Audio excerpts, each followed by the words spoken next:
So ayan, magluluto tayo ng sopas. Lagyan na natin yung ating bawang at sibuyas. Naglagay din ako ng star margarine dyan. And then, kapag mag-light brown na yung ating bawang at sibuyas, lagyan natin yung ating hotdog. Para medyo ma-fried siya.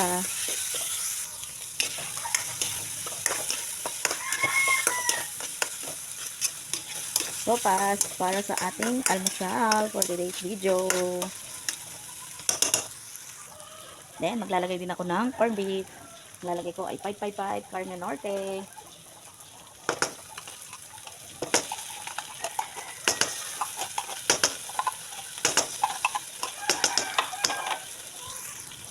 Yan, dalawa yung lalagay ko para mas malasa.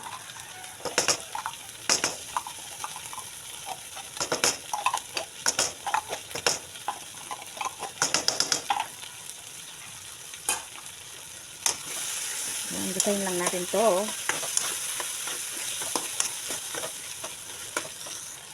Next, maglalagay tayo ng paminta.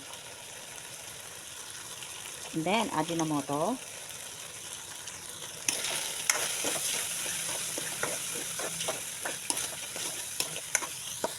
Then, lagyan na natin yung ating carrots. Haluin.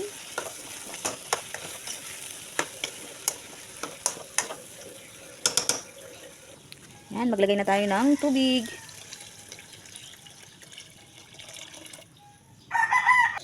Maglalagay din tayo ng Knorr. Saka natin ito takpan. So, ayan. Ilalagay tayo ng asin. And then, ilalagay na natin yung ating pasta.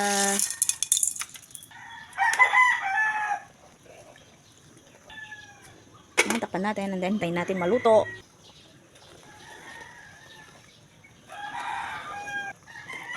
So, ayan. Luto na rin yung ating pasta. Ilagay na natin yung ating repolyo.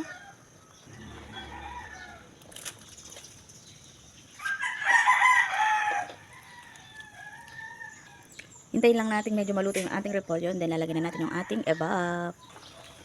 Lagyan na natin yung ating gatas.